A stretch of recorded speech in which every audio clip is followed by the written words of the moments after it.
I'd just like to begin by acknowledging the traditional owners of country throughout Australia and recognise their continuing connection to land, waters and culture. I pay my respects to their elders, past and present. I'd also like to acknowledge the Wurundjeri people upon whose lands I currently live and work, and that sovereignty was never ceded. My name, for those of you who don't know me, is Renee Fomiati. I'm a research officer at the Australian Research Centre in Sex, Health and Society, and I'd like to welcome you to this month's Research and Practice Seminar Series. This month we have Associate Professor Sandy O'Sullivan joining us to speak about the colonial project of gender, thinking through museums, creative representation and research imperatives. Sandy's going to speak today for about 40 minutes, followed by question time afterwards, and I'd encourage everyone to raise your virtual hand and I can switch on your mic if you want to ask questions.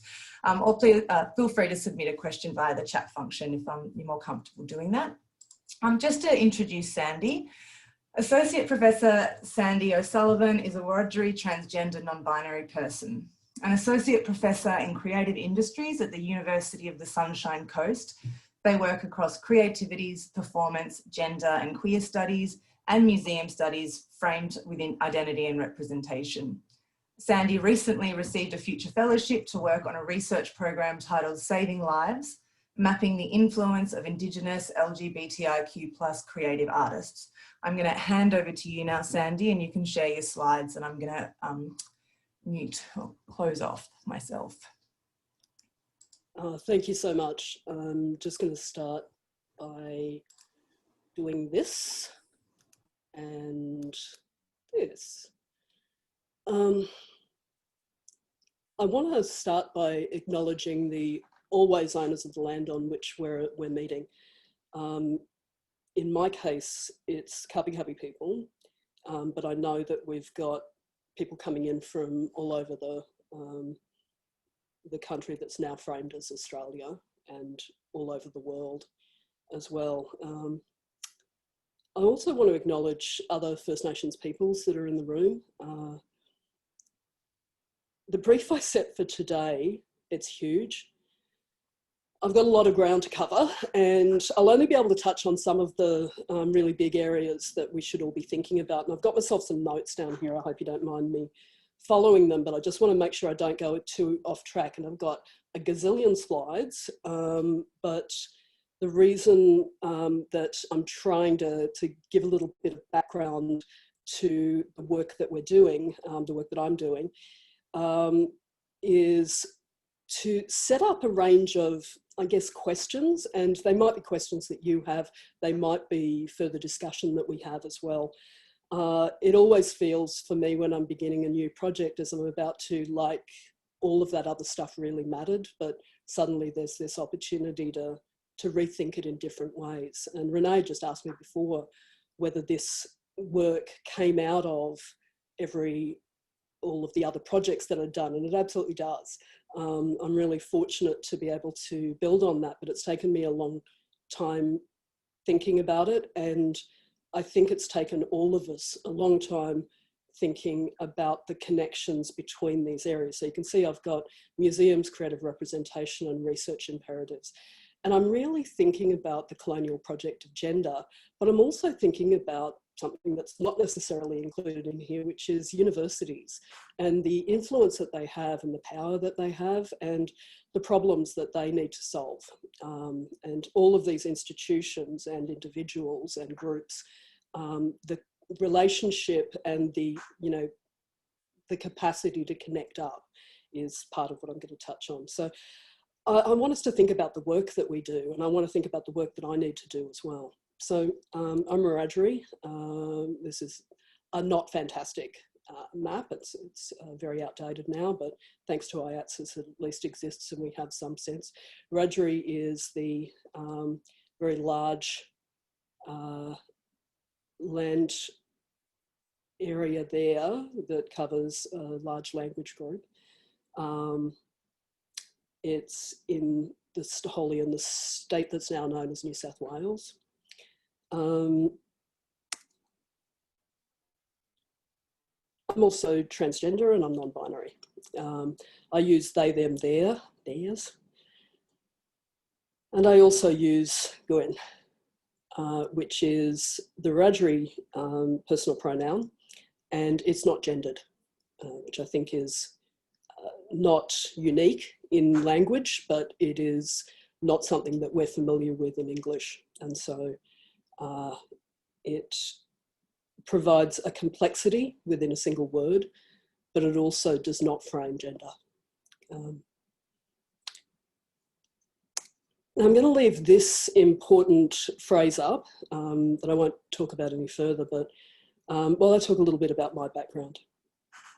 So I've been an academic for 29 years, but if I can take you back a bit further and explain a bit about my personal background, I'm going to start then with some thinking about museums, universities, and the colonial project of gender. But going back to the beginning, I left school at 13. I went to uni in my 20s as a mature age student and became an academic. So then have been doing this for 30 years next year. So that tells you I'm in my mid 50s. Before I was an academic, I worked as a musician and a performer, and I also worked in a laundromat because of course I did.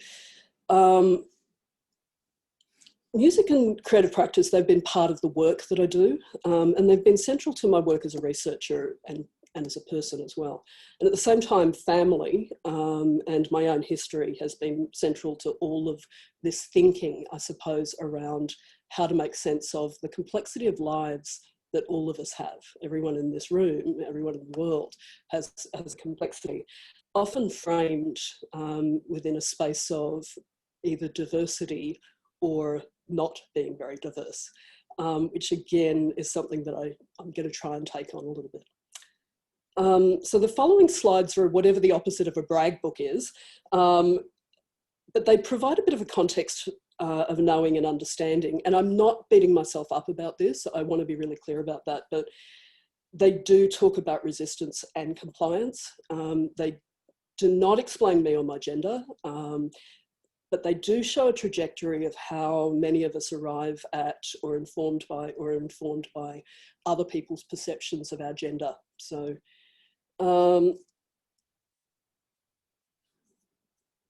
whatever we do in our life and work, gender sits alongside this, whether we choose it or not.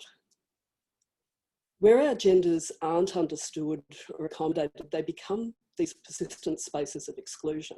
And gender, like all other markers, are absolutely formed into the colonial project. With that project, we live this ongoing binary reckoning.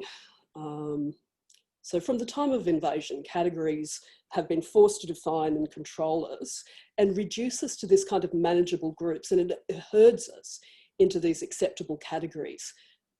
It's this system that can manage us. So the idea of a binary gender is both tidier and it excludes everything that might have come before or everything that will come in the future. It also historicizes to the point that it asks for proof around gender to include anything beyond the binary.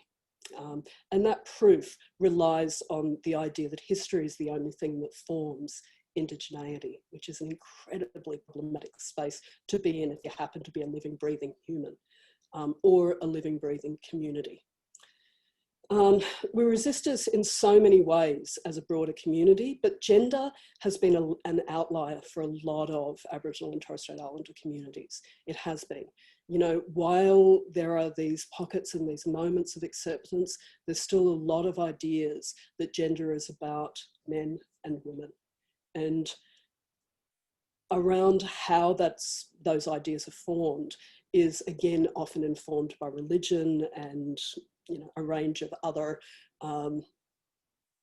problematic constructs that are not our own. But also prove me wrong. This is a part of it. This notion of proving this is to suggest prove me wrong. What you've seen across these slides is someone who's always been transgender, that is, assigned the wrong gender at birth, just to be clear. I've lived in the Times, worked in roles where presenting an alternative gender would have excluded me, frankly. And I often complied. And I wear that now, I really do. And this isn't a kind of penance, but I do think it's really important that we talk through what this means and that we understand the implications of it. I also absolutely challenge it in every way now, including in my previous work, including in the work that I've continued on and where I have to look back on it. And noting in this last slide that I misgender myself, as I do in so much of my, my past writing. And when you're somebody who's had a long career of writing and people are looking back on that work, it's very easy for them to see an inconsistency if they're looking for consistency. And I absolutely guarantee that the one thing that I'm not is consistent. None of us are. You know, I think there's even some very formed structures around the problem with that idea of consistency, the problem with not having flexibility, the problem with not being able to recognise change. And it's often been what's been foisted upon us rather than what we've engaged ourselves. So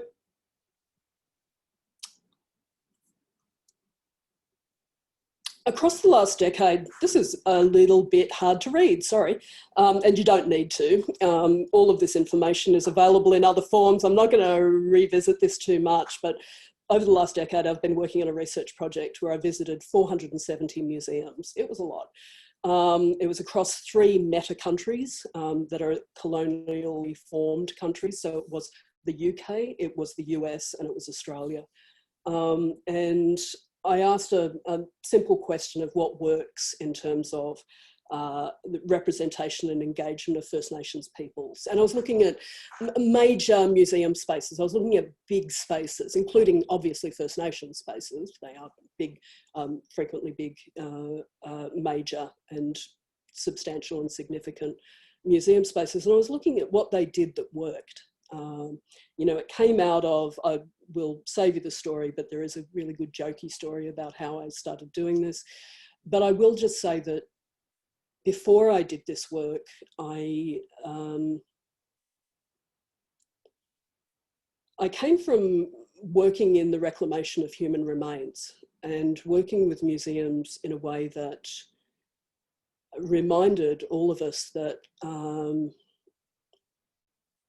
museums often didn't get it right in terms of understanding what First Nations people value and what we care about and what matters to us. And so it was really trying to find an accord, trying to say to museums, sorry, but you have a responsibility to us, tell us what you're doing correctly. So while it was positively spun, it was absolutely about recognising that they were often searching to find those things that were very positive in terms of representation. But it buoyed a lot of them and it got them thinking, and I'm really, really pleased to be a part of that. But before I pat myself on the back too much about this, I didn't, by the way, all the way through it. I kept having revelations that I had gotten something pretty crucially wrong. But something happened to me in 2017. It changed the course of that research, but it also set me up for this new project that I'm doing, this future fellowship that I've been lucky enough to get, but also that I've got the responsibility to do the work of. It also changed almost everything about who I am as a person, which is pretty amazing. So Museum Queeries, as you can see, a wonderful collective contacted me in 2017 and said, we'd love you to come to Winnipeg. We're running a workshop and we'd like you to do a keynote for an event before it and attend the workshop. And we're going to be talking about queer representation of First Nations communities in galleries, libraries, archives and museums, the GLAM space, I guess as it's framed. And I had visited, again, I'm just going to remind you, I had visited 470 museums. My PhD work nearly 20 years ago now was on gender and sexuality, and it was on very squarely on ideas of gender conforming, as I'd framed it at the time. And it was around indigeneity. It linked up all of this material. I'd worked for a while. I'd worked at Batchelor Institute. I was a researcher there. I run the research centre, Centre for Collaborative First Nations Research. I did a whole lot of other work. And then lo and behold, I realised that I had visited all of these museums, had all of these conversations, and at any sort of a deep level had never thought about queerness or gender beyond the binary. And I had a little bit of a mini meltdown or reckoning myself, and thought, what on earth has happened where this just hasn't occurred to me? And of course, I'll tell you what happened. You know, what happened was the colonial project, which I entirely bought into. I was doing a lot of siloing. I was seeing this as my museum's work, not as my gender work. I'm not, you know, letting myself off the hook with it, but it was what happened. And I had an interesting moment there as I was going through this, and that's that I had to go back through 250,000 photos and read through all of my notes to see that in fact there was something that sat outside of my vision. It was there, it was even there in things people said, and I had to acknowledge it and understand it. Come back to those, but that was incredibly humbling, and also I was really thankful that I hadn't done all of that work and that nothing had come out of it around gender and sexuality. But of course something had come out of it, and one of those things was the way that gender is ascribed. Now, these are two figures. I won't go into the detail of the broader project. If anybody's interested in it, I've written a lot about it. There's quite a few videos up. I'll put a link to the videos. I'll organise to put that up so that people can see that. But that it'll hopefully allow you to be able to see the relationship between how that project was set up and how I arrived at looking at these particular works. So these are ancient European works, Ice Age art, in fact, and they're both fairly well-known figures. Lion Man, and that's a translation from German that really shouldn't be Lion Man, but Lion Man is often the framing of the figure. It was discovered in the 1930s, and then many people will know Venus of Willendorf, who is often framed as a figure. So that's the figure on the left, of course, is often framed as a figure of that represents femaleness, but certainly is framed within a category that looks at the idea of representations of women. And I started, as I went through all of these images, not only to look at the overt ways that gender was discussed, whether it was about people talking about two-spirit and me trying to work out in my mind, I was trying to separate it out into gender and sexuality, which of course was completely beside the point, but you know, I was again in that mindset of trying to categorize in a way that was about putting things into the boxes that I was setting. Instead, I started to look at these images and try and understand who was shaping the gender story of them. This is Lion Man, but there is a lot of, there's some contention around whether this is meant to be a male figure for a start. So even if we're just thinking about the gender binary, but also what's the point of the gender binary? What is being represented in that way? And really importantly, what's missing? You know, when we do these historical renderings, we default to the binary. Oh, it's this. Oh, it's this. And then when it's not, it's somehow indeterminate. So just if you want to remember that word indeterminate, we're going to visit it later. This idea of the historic as well, I mean, First Nations people, but I'm thinking in the local context, for me, Aboriginal people, we're often seen to be captured within this idea of history. And sometimes we do it ourselves, the kind of iterative. And of course, history is important, that's why. But if history is captured by people who have, history has been written, I should say, by people who have denied any kind of level of diversity, then what's it actually showing? And so, you know, this idea of history, contemporary and representations of indigeneity was something that I really started to play with and to think about. So I also started to think about complexity, not complexities, but complexity. And I make that distinction too, because it becomes a massive problem for us when we start to set up multiple silos that we need to categorize people in, and there is no overlap, when in fact all of us sitting in this room have overlap over the complexity of who we are as people. So rather than this idea of diversity, which is the idea that there is something central and that everybody else operates as in that space of the diverse outside of that. And yes, that's not technically what it means, but it's typically how it's deployed. So I started looking at these kinds of figures, and this is, Lion Man is 32,000 before Common Era, so 34,000 years ago. Venus of Willendorf is about 31,000 years ago. I think it might be 28,000 BCE, so 30,000 years ago. So we're talking about very ancient ideas. And of course, the idea is the more ancient, the more reductive. And this is what often happens when people retell us. It's not what happens when we retell us. And there are some really solid examples of where that diversity is shown.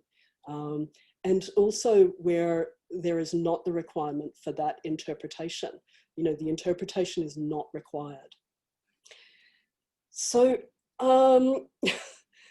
when stories go horribly wrong, this is me looking incredibly uncomfortable. And I've just got to say, I borrowed this section from the keynote I gave for collecting a continent, for the Collecting a Continent Collective in Berlin a few weeks ago. So sorry if people have heard this, it's a bit of a repeat, but this was me visiting the Creation Museum in Kentucky. When I looked at 470 museums, I looked at diverse ways that people talked about their own stories. And so I became interested in the way that other groups told their stories too. And this was a really interesting site. This is a site that talks about creationism. So Christian religion, creationism. And it's an interesting space because there is a lot of discussion of, that's a child or a couple of children dangerously close to a dinosaur, because of course they all happened at the same time, according to creationism. And so a lot of what they're doing, rather than talking about creationism, is challenging the idea of evolution. So it isn't so much a museum that's about creationism as one that's about challenging evolution. And I became really interested in this because a lot of what happens when we set up categories is people wanting to worry the idea of those categories. So that there became all of the, instead of actually doing the work. So instead of talking about this, it became about resistance. So this is all of the terrible things that happen. So this is what original sin erases. So woman in childbirth, or person, I should say, actually in childbirth, tornado, they're not giving birth to the tornado. Somebody taking drugs and mass murder.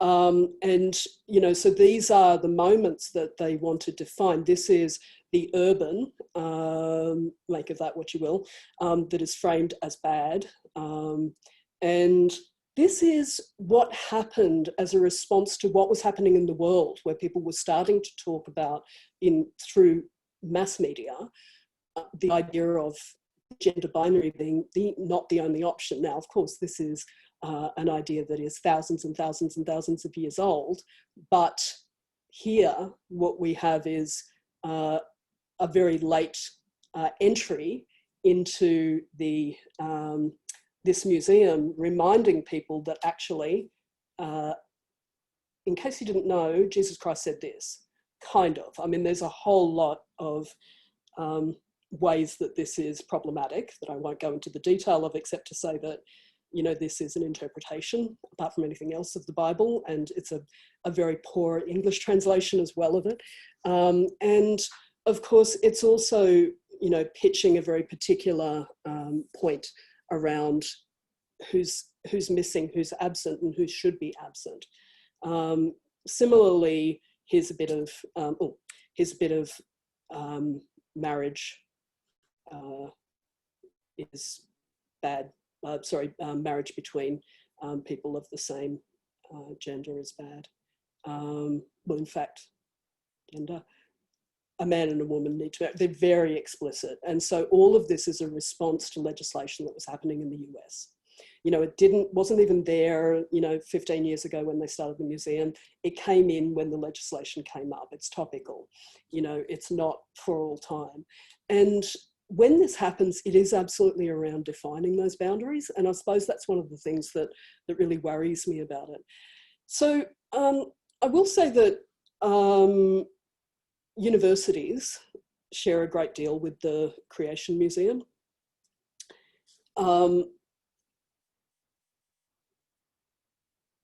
They're constantly defining groups according to gender binaries, and they fail to include or entirely erase others. And I've got a little bit of, you know, a concern about how that's happening, but also what's not being managed or understood within that. So community and community orgs obviously also sometimes do this, but for today I'm mostly concerned with how universities and these systems, so the government, I mean, museums, it's interesting to align it. Museums constantly trying to get this idea of representation and engagement right, constantly thinking about the audiences, but also reducing to make it palatable, you know, reducing to ensure that they're not overreaching, but actually in doing that, they're missing a whole lot of this. And the same is happening with universities.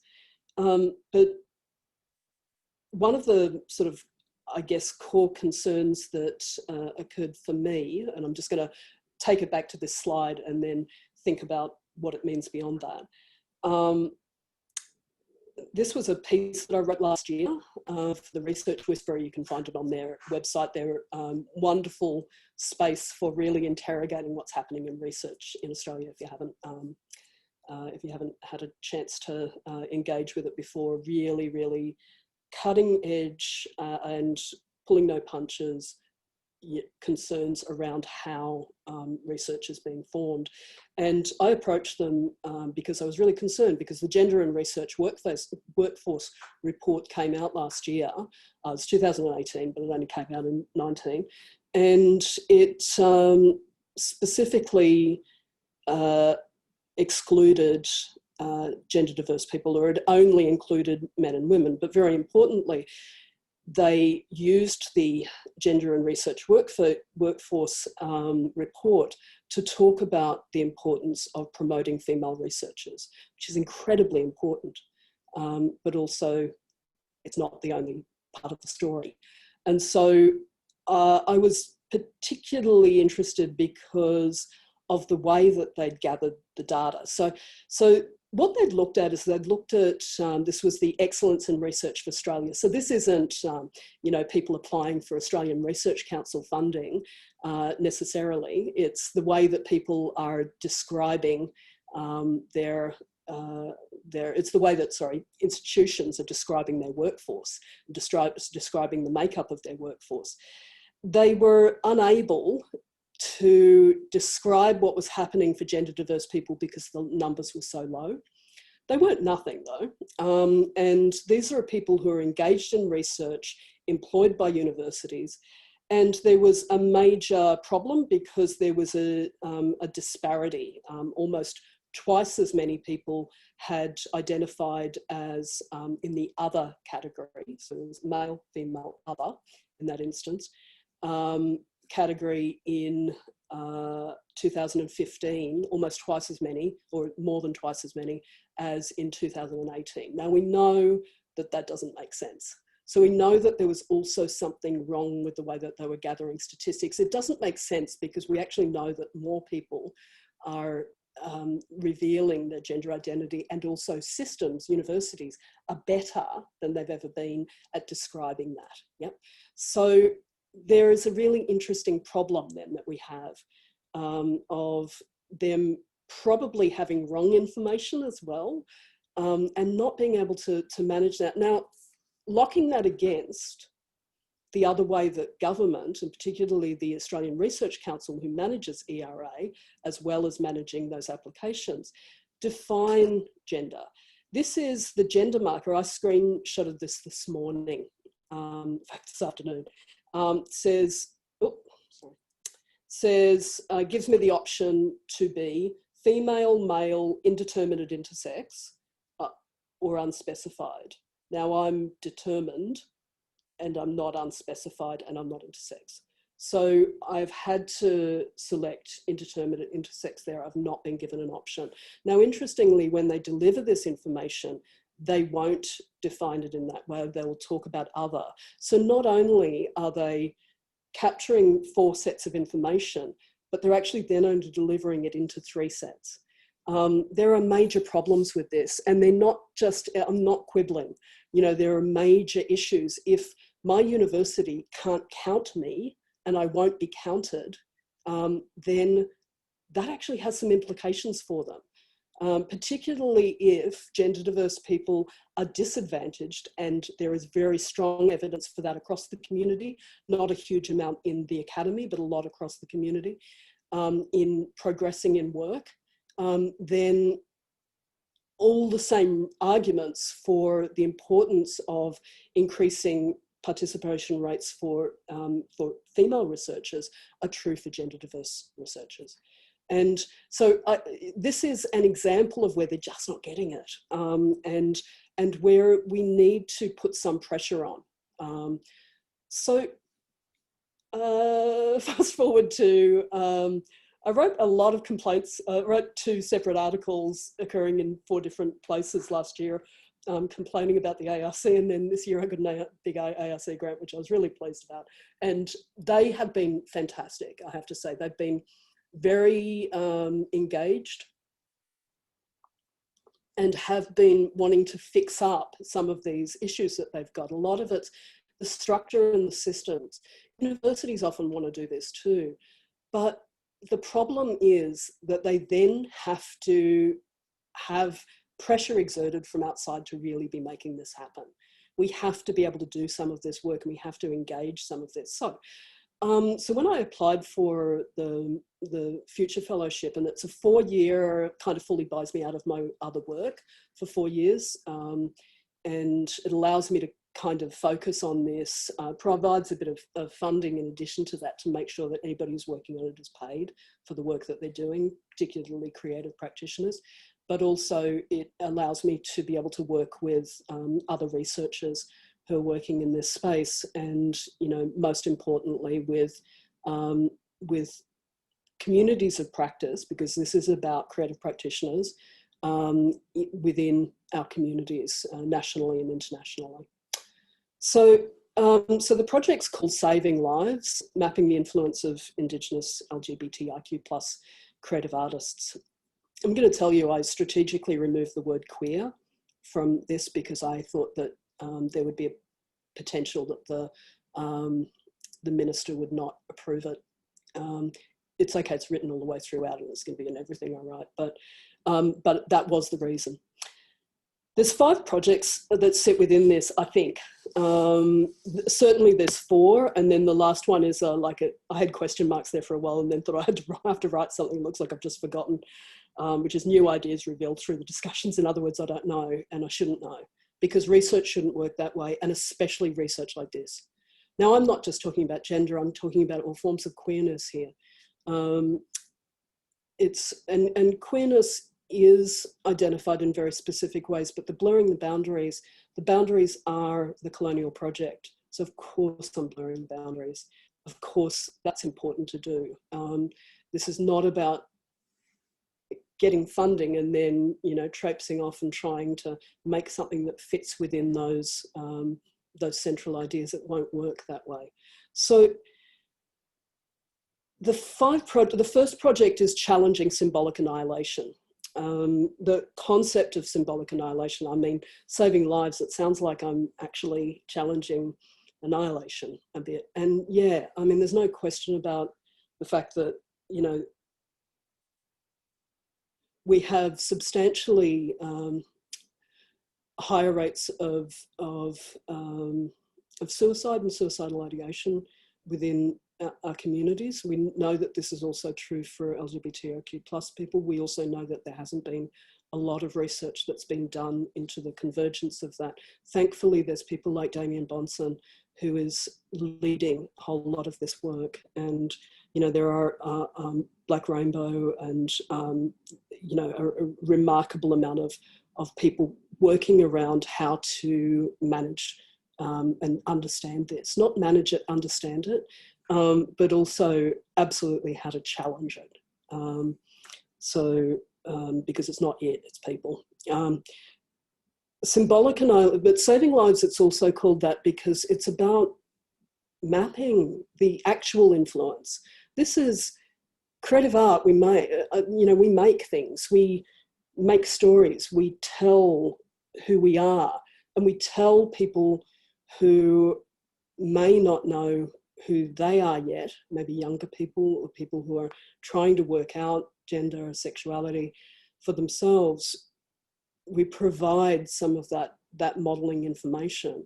And there are so many amazing creative artists who have done this work here in this kind of meta set of countries in this space now known as Australia and across the world.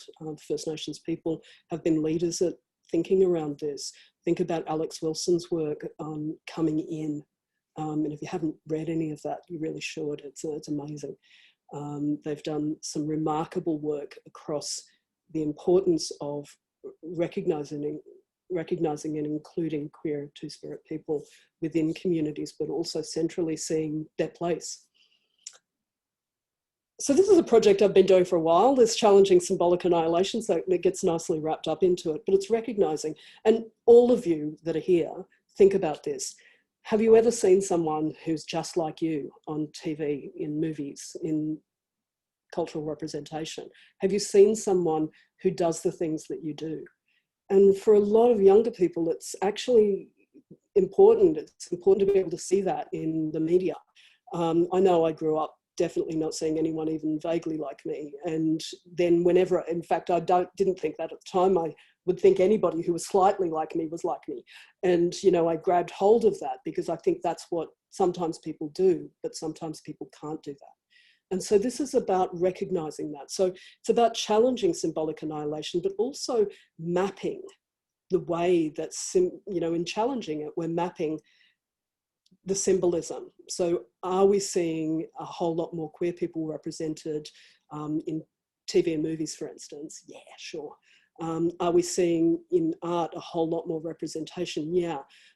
Is it also presenting a kind of complexity, or as other people might say, a diversity? You know, sometimes, you know, and there are still a lot of pitfalls and traps. Anti-Colonial Gender Project is one that's newly formed, and these other ones, the only one I'll talk about a little bit is just very briefly the stories we tell. Look, Creative Imaginings of Identities is, this is going to be a space where we actually commission artists to do work, and that is then included in, I want to say an exhibition, but it's a little bit more complex than that, I think. And of course, it's also not something that I know for sure at the moment, because it'll depend on the feedback and the input and what needs to happen. And it won't be lockstep. here's a work, here's a work, here's a work. Of course it won't. If it's challenging some of this, it needs to challenge it in a real way.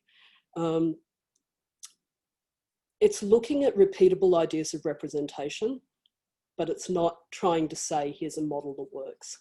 Yeah. So one of the things that I did, and I am just going to finish up shortly, and of course, naturally, I didn't read hardly any of my notes. But what I would say is that when I started doing this project, I'd had a chapter in Colouring the Rainbow, but more importantly, I'd read everyone else's chapters in there. I think it's 37, and it was put out in 2015. It's the first book that has multiple stories and essays by Aboriginal and Torres Strait Islander people and who are queer, and it's remarkable. You know, there are so many stories, and whenever I think I know something, I think, you know, of course, there's so many more stories out there and different ways of knowing. But almost half, actually, it was more than half of the people who put work in here identify as artists. And that's not a surprise to me. You know, they're making and creating and doing work that's performance, or they're doing work that's creative writing or writing. They're doing work that's about making and forming in the imagination and ideas, and they are reforming into that space. And I also wanted to mention Bold. This is actually by my brother. So there's about 70 or 80 stories in there, I can't remember, but just 2-page stories all the way through it. And it came out also in 2015. And it's this remarkable work that that talks broadly. It's not only Aboriginal and Torres Strait Islander people. However, because my brother is Aboriginal, it actually has, I think, 9 people stories. And so it's got good representation, but it's talking about, again, a group of people that we often don't hear about. And all of this, I guess, you know,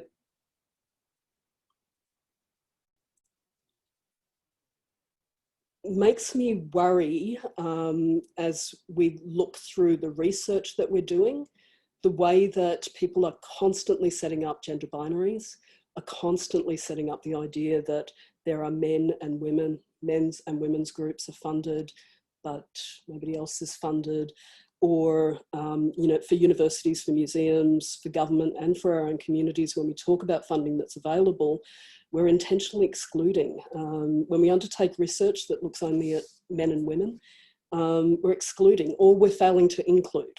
And that capacity to look at multiple ideas of diversity, it just shows how ridiculous these diversity markers are when they're set as a tick box. You know, that report that the government came out with could never tell a full story. And so we have a responsibility to remember that this isn't just about what was never captured. It's not a reproduction of the colonial project where if you can't show the evidence, it never happened. You know, it has to be about who we are now and who we're asserting, and it has to be about that.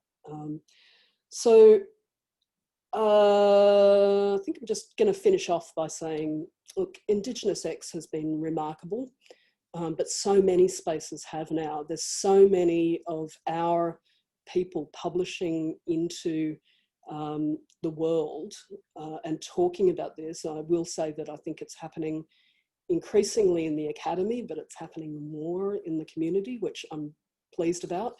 And if we're not doing it in both places, I kind of don't know what we're doing. But we've got to get this out, and we've got to get these ideas out. The end. So I'm hoping that there are some questions. I can't believe I actually finished on time. Thanks so much, Sandy. That was great. I have questions, but I'm hoping that I'm sure that there's questions in the audience. So if you do have a question, please, as I mentioned before, raise your virtual hand and I can switch on the mic, or feel free to use the chat function. I'm going to kick off then whilst we wait for other people who might have questions. I was just wondering if you could speak a little bit more about this idea of repeatable ideas of representation. What you mean by that, or what you think the political currency or importance is of mapping or finding repeatable ideas of representation, and also maybe the sites and where you're going to be looking and the kinds of subjects, what you're kind of looking for. One of the great things about having 4 years of doing this is that there is a lot of time to be looking at this really extensively. I feel like I can hit the ground running a bit with this because, again, one of the things that the Challenging Symbolic Annihilation project has done is already we have a very strong database out of that has started to map some of this work, particularly across recorded forms.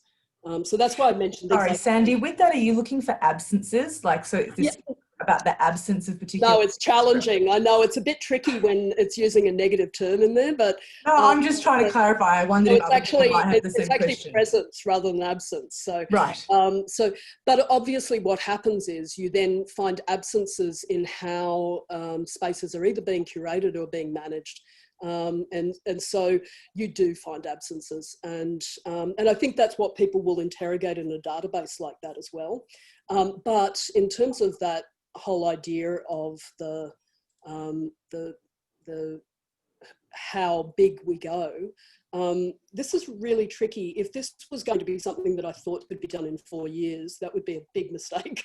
You know, this is something that we start in 4 years and that we hope that just keeps going and keeps going and keeps going, because the work keeps going. This isn't about, mapping isn't only about history. It's not only about what's happened. It's actually, you know, giving us, again, this is the idea of the iterative, is while it's true that all of this work is its own form and unique, it's also really problematic for people to, for organisations to say, oh yeah, but we don't know what the shape of that work is going to be. Well, you know some stuff about it. Like, you know that your museum is still going to look the way that it does. You know that, you know, so open it up to the idea that there will be diversity, or there will be diverse spaces within, or there'll be difference, I should say, and complexity in how work is being presented.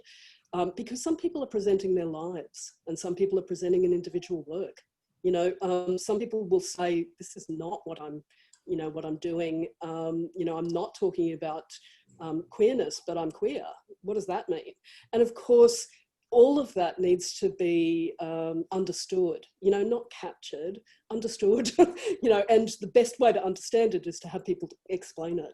And it's their voices that matter in that space, not, you know, through the narrowed lens. And so we're trying, sorry, I think I mean the royal we, but, you know, the project at this stage is trying not to set it so that the definitions are too tight.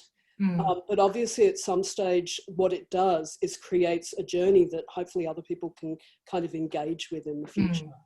Yeah. I have a question from Kate Sear in the audience, which I'll read out so everyone can hear it, because I don't know if everyone can see it. Kate says, thanks, Sandy. Can you also say a little more about the process for curating the works or exhibition, for want of a better word? Is this something you work with artists on? And if so, is there an element of co-design?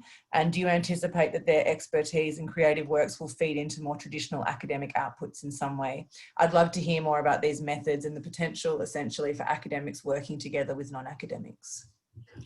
Yeah, some of them will be academics as well, because a lot of artists who are making are academics. I mean, I don't know that the distinctions are all there either. You know, oftentimes my point of resistance there is that there's a lot of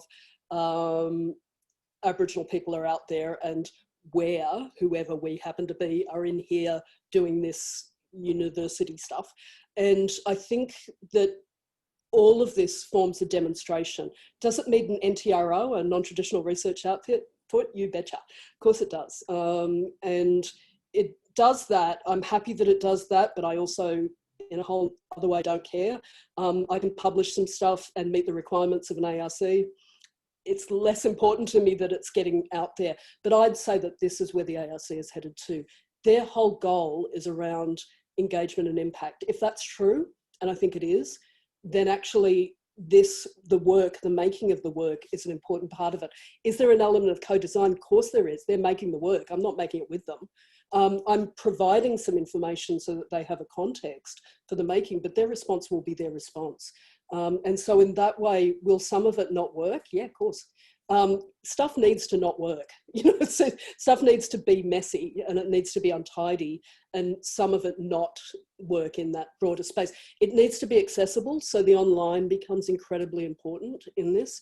And so there are things that are missed in the online space as well, but they're missed for the purposes of a level of accessibility. I'm not arguing that having something online makes everything accessible, but it is important to make sure that this isn't these geographic boundaries or a kind of high art context that excludes for a whole lot of reasons. So and that's a very untidy kind of answer to that, I know, but the process of curating it will be, of course, because there's a finite amount of money, and I'm going to be blunt about that, because of course people need to be paid for the work that they're doing, and there's a finite amount of time as well. So the curatorial process uses those as two of the functions, and those functions are very much the colonial project, but it's also about revealing that.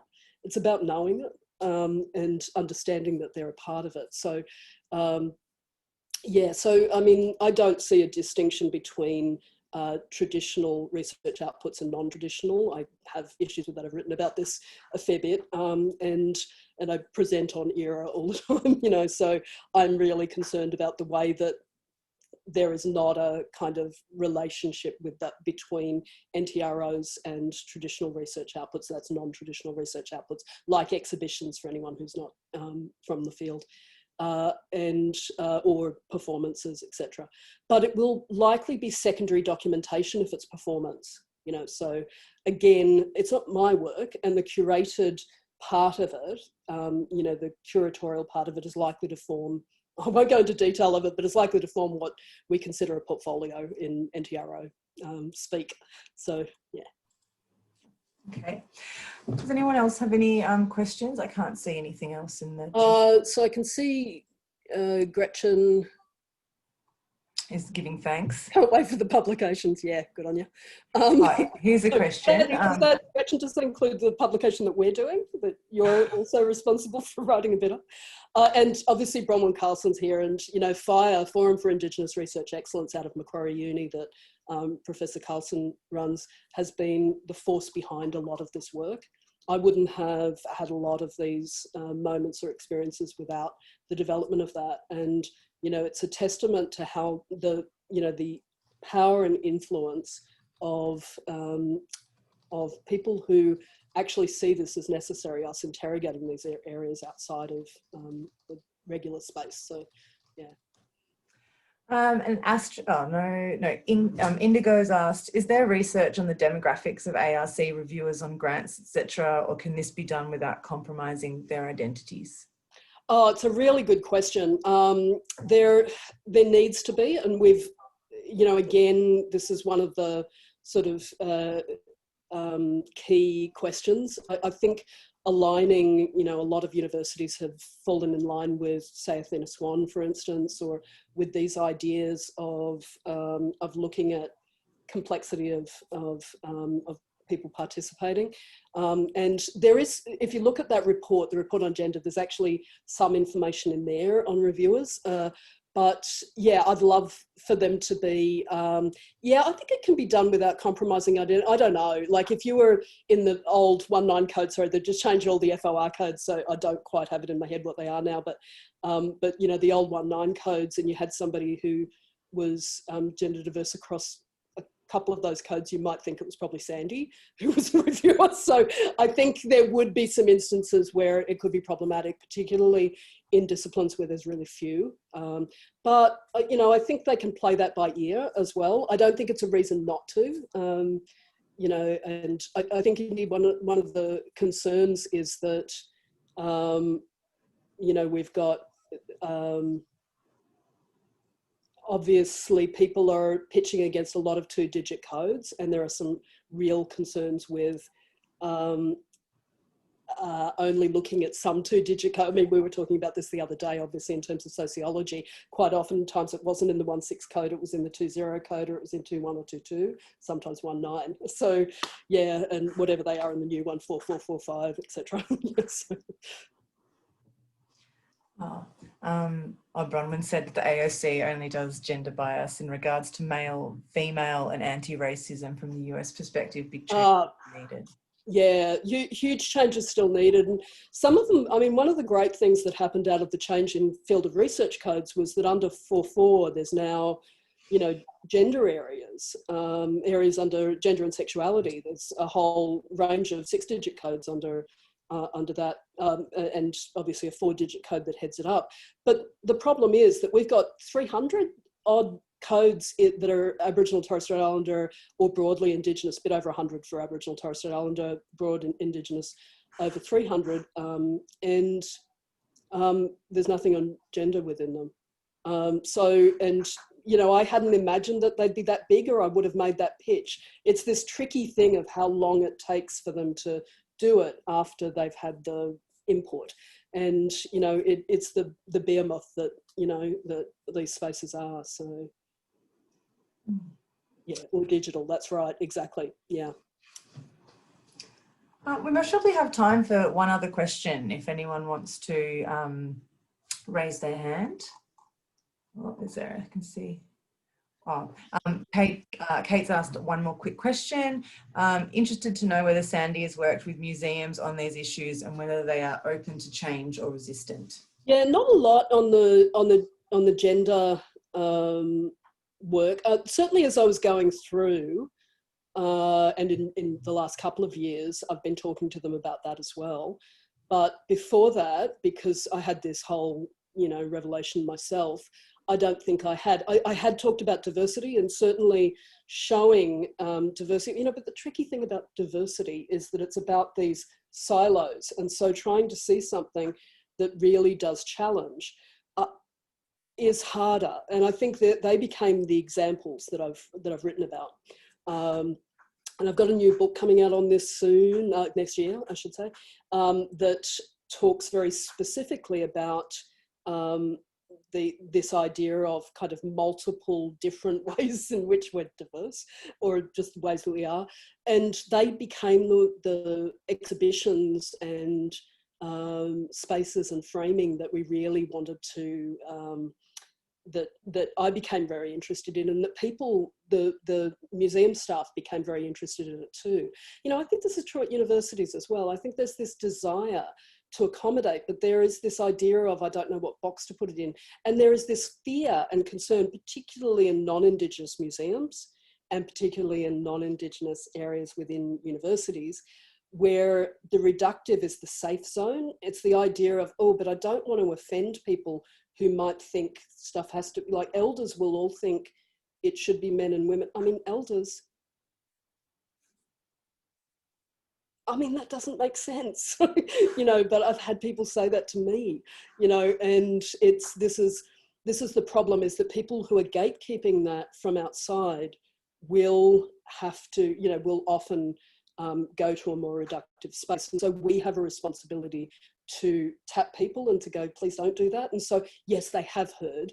I've certainly tried to provide some feedback recently, in particular, you know, the project that I was just talking about in Berlin, but other projects as well. And Museum Queries have done this work too. You know, again, I grew from being connected to them. I wouldn't have, I think, worked out a whole lot of stuff around my own gender if it hadn't been for that engagement, which is weird as anything. To think that, you know, and I'm just going to say that I think that it was when I put in an ARC Future Fellowship the year before this, didn't get it. This was better, so that's good.